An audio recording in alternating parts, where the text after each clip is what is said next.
April 5, 2019 ay pinirmahan ni Pangulong Rodrigo Duterte ang Republic Act No. 11259. Ang batas na posibleng maghati sa Palawan sa 3 probinsya. Ang Palawan del Norte, Palawan Oriental, at Palawan del Sur.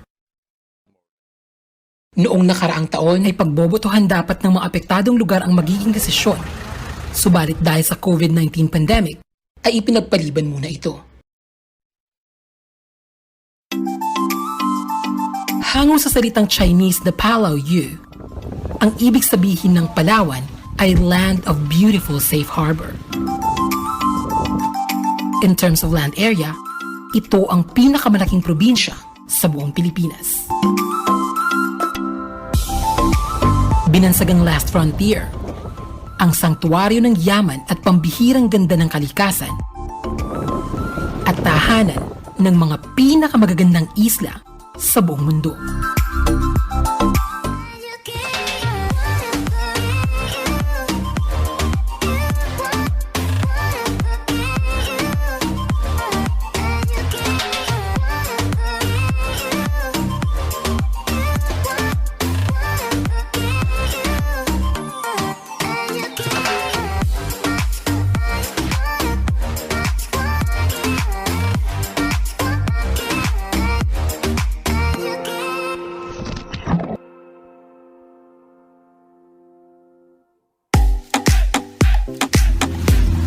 Matatagpuan sa hilagang bahagi ng Palawan ang isa sa mga pinakasikat na tourist destination, ang El Nido.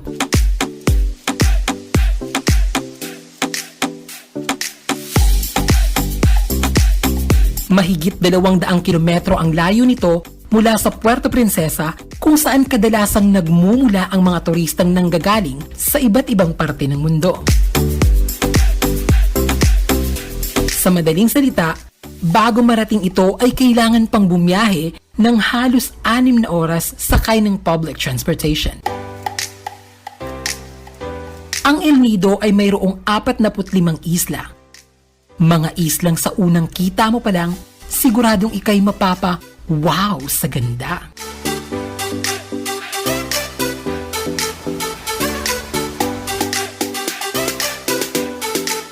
Ang mga tanawin dito, halos lahat ng sulok at anggulo, Instagrammable.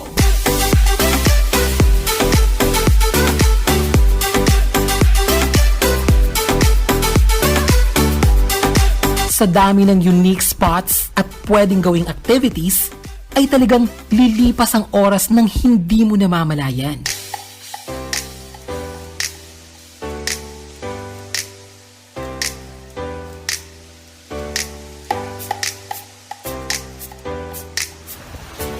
Walang duda, El Nido is the best place for all types of travelers.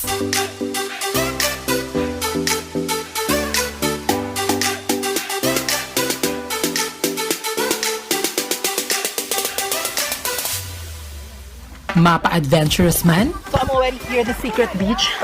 It's so hard to come here.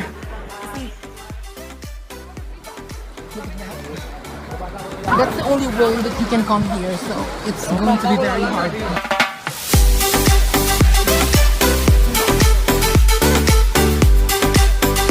O pa-chill-chill lang.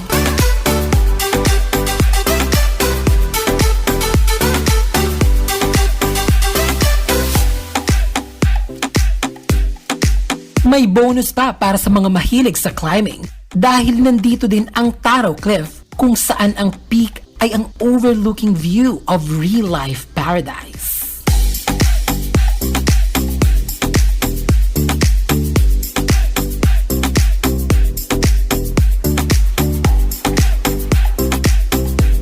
At dahil nga sa kasikatan at angking ganda ng lugar na ito, hindi na nakakagulat na ang iniisip ng karamihan ay malaking budget ang kailangan. So I'm about to enter the secret lagoon.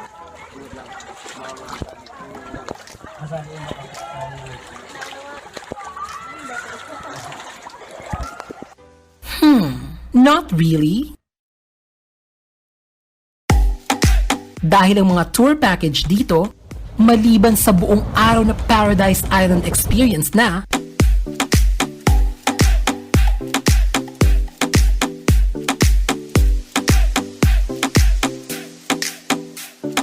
may kasama pang napakasarap na lunch buffet.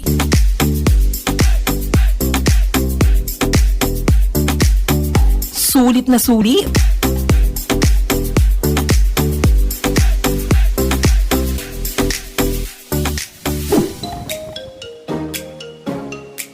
Isa sa mga pinakadinarayong lugar ng mga turista sa Palawan ay ang Coron. Pagdating kasi sa natural at nakakamanghang ganda ng kalikasan, iisipin mong kakambal ito ng El Nido.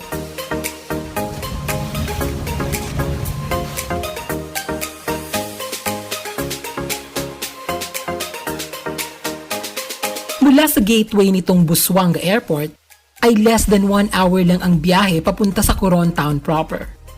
Dito ay pwede ka nang makapag-book ng kahit na anong tour package ang gusto mo.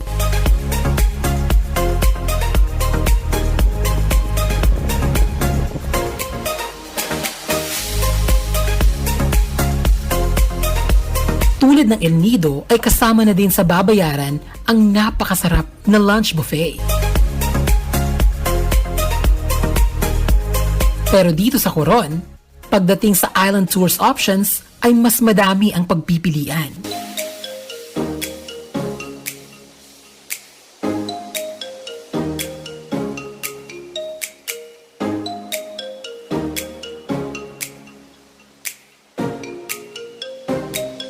Categorized ang tour packages dito. Mula sa best,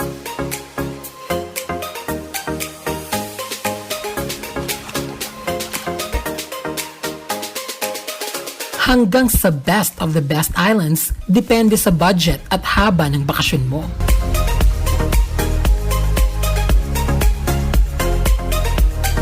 Ilan sa mga hindi mo dapat ma-miss ay ang world-famous Kayangan Lake,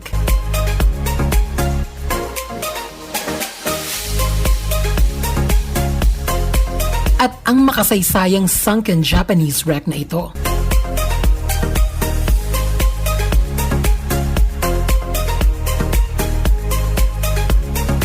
Exciting!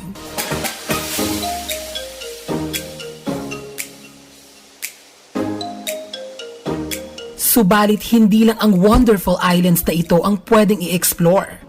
Dahil pagkatapos, it's time to witness the breathtaking view of Coron mula sa tuktok ng Mount Tapias. No worries! Dahil hindi mo kailangan maging mountaineer para marating ito. Tibay lang ng tuhod ang kailangan para sa pagdadaanan mong 724 steps na hagdanan.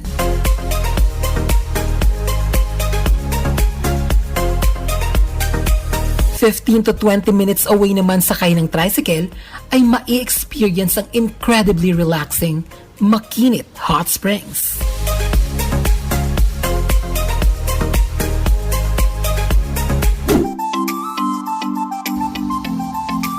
The City in a Forest. Ito ang bansag sa Puerto Princesa, ang capital city ng Palawan. Madaming beses nang kinilala bilang cleanest and greenest city in the Philippines. Dito lang naman matatagpuan ang isa sa UNESCO World Heritage Sites at new 7 Wonders of Nature. Ang Puerto Princesa Subterranean River National Park o mas kilala bilang Puerto Princesa Underground River.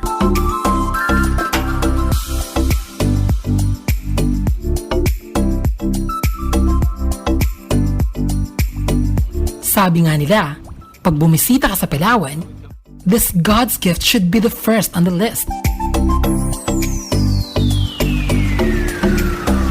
Halos 2 oras ang biyahe mula Puerto Princesa City ay mararating ang Sitio Sabang. Mula dito ay sasakay naman ng bangka sa loob ng halos 20 minuto papunta sa jumping off point ng Underground River. Pagdating doon ay kailangang ihanda ang camera para sa mga posibleng makasalubong sa loob ng kagubatan, sapagkat kailangan pang maglakad ng 10 to 15 minutes para sa mismong pagmumulan ng bangka para sa underground river tour. Ang Puerto Princesa Underground River ay may kabuuang haba na 8.2 kilometers. Isa ito sa mga pinakamahabang underground river sa buong mundo.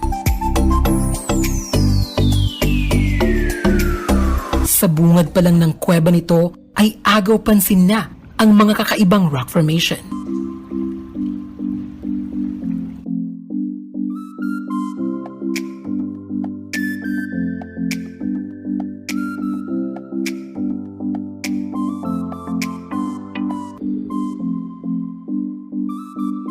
Pagdating naman sa loob ay sasalubong sa iyo ang naglalakihang limestone figures.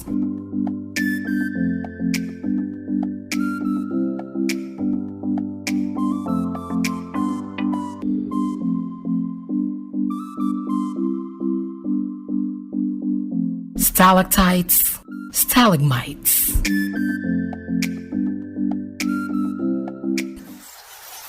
Pagdating sa mas malalim pang parte ng kuweba, ay maririnig ang tunog ng milyon-milyong mga paniki na animoy nagsasaya sa pagdating ng mga bisita.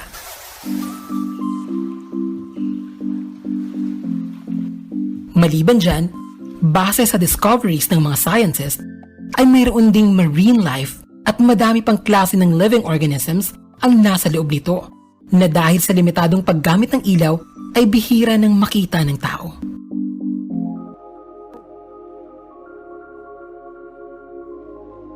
Pero ang pinaka-nakakamangha ay ang pagkakadiskubre sa fossil o labi ng isang 20 million year old Miocene-aged sea mammal, o mas kilala sa tawag na sea cow o dugong. Making Puerto Princesa Underground River as one of the most fascinating works of nature.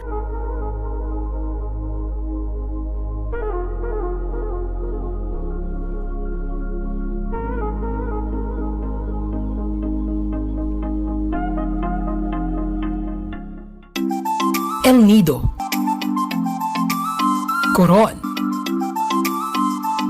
at Puerto Princesa. Ilan lang yan sa mga pinakadinarayong tourist destinations sa buong mundo. Patunay na ang isla ng Palawan is a true wonder of nature.